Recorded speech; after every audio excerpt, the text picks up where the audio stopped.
नमस्कार, मैं GRS news के लिए गिरीश चकरवाल। आज के इस ब्लॉग में मैं बात करने वाला हूँ दिल्ली अध्यादेश की। वो दिल्ली अध्यादेश जिसे कि कल बहुमत के बल पर लोकसभा से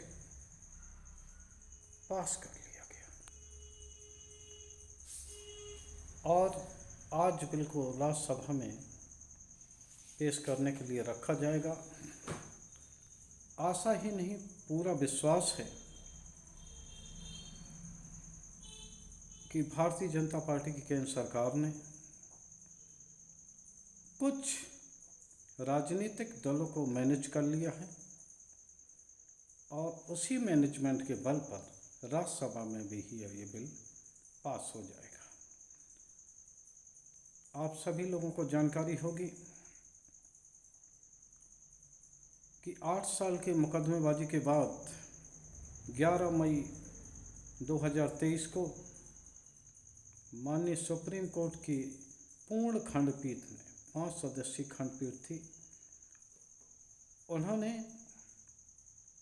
एक आदेश दिल्ली के पक्ष में दिया था जिसमें जमीन, पुलिस आदि को छोड़कर सभी चीज़ें चुनी हुई सरकार यानी कि प्रदेश सरकार को सौंपे जाने का प्रावधान किया गया था। उस प्रावधान के तहत चुनी हुई सरकार के पास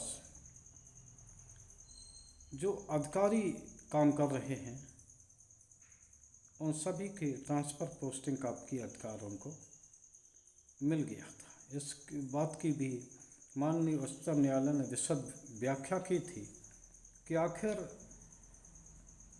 जो मशीनरी है, अगर उनको हटाने का अधिकार या उनको दंडित करने का अधिकार प्रदेश सरकार को नहीं होता है तो किस प्रकार से व्यवस्था बन पाएगी।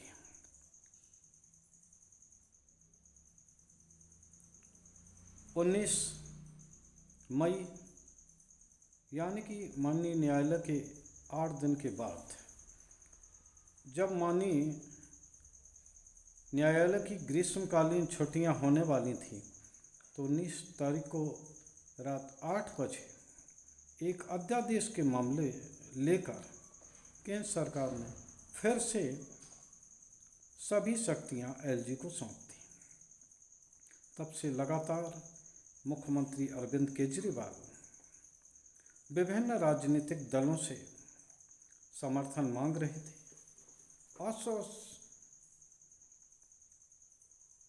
और इस बिल को, जो कि एक तरह से असंवैधानिक है, जैसे कि अध्यादेश के जरिए फिर से दिल्ली वासियों पर लाद दिया गया है, तो निश्चित तौर पर इस अध्यादेश की खिलाफत होना चाहिए।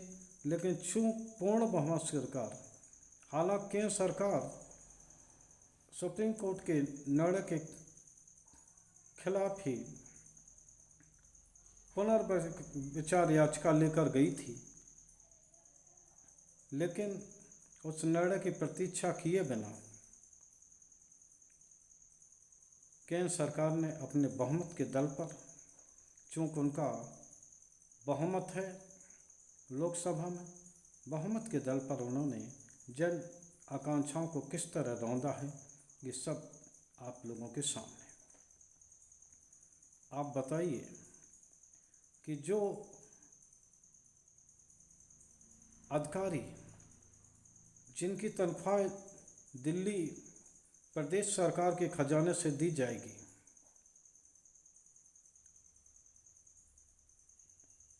उनको दंडित करने या उनके ट्रांसफ़र पोस्टिंग का अधिकार प्रदेश सरकार पर नहीं होगा।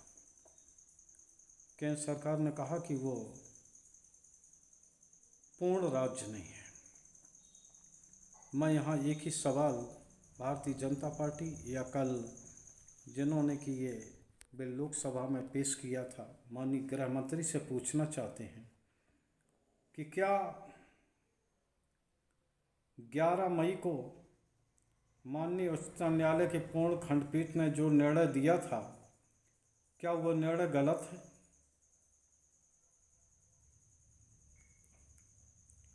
क्या न्यायालय ने बिना विचार किए इस तरह का निर्णय दिया? क्या चुनी हुई सरकार को, उनके अधिकारियों को ट्रांसफ़र पोस्टिंग की सुविधा नहीं मिलना चाहिए? आखिर आप बताइए, जब कोई भी समस्या आती है तो आप झट से दिल्ली सरकार को जिम्मेदार ठहरा देते हैं, और दिल्ली सरकार के पास जब उसी अधिकारी को हटाने या उसको अन्यत्र जगह तबादले का अधिकार नहीं होगा, तो किस तरह से सरकार आखिर उन पर अंकुश लगा पाएगी? निश्चित तौर पर, जैसा कि माननीय उच्चतम न्यायालय ने कहा, पूर्ण रूप से ये चुनी हुई सरकार को ये अधिकार मिलना चाहिए।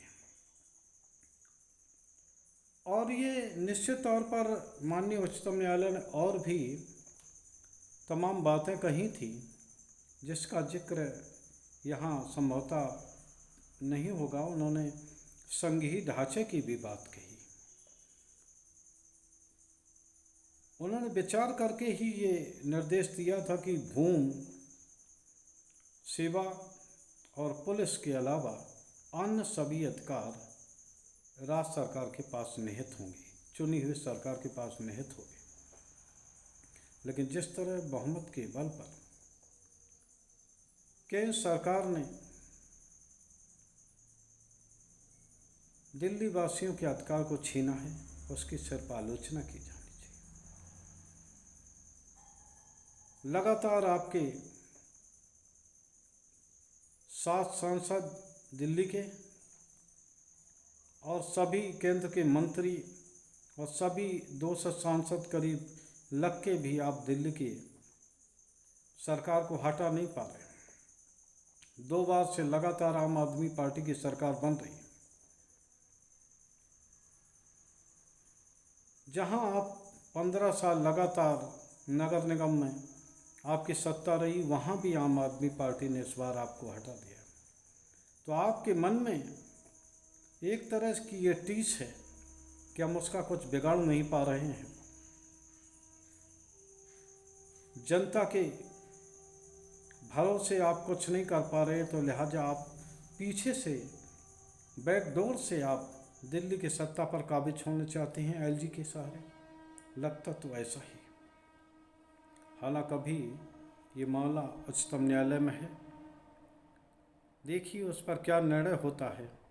लेकिन चूंकि कानून बनाने का अधिकार सदन को होता है, इसलिए माननीय उच्चतम न्यायालय की पूर्ण पीठ के आदेश को भी बहुमत के बल पर बदल दिया गया, जो कि निश्चित तौर पर गलत है और जन अपेक्षाओं के साथ खिलवाड़ है। होना तो ये चाहिए कि जो माननीय उच्चतम न्यायालय ने व्यवस्था दी, उनके अनुसार काम होता और अन्य सभी चुनी हुई सरकार को अन्य सभी सुविधाएं मिलना चाहिए जो अन्य सरकारों को मिलती हैं।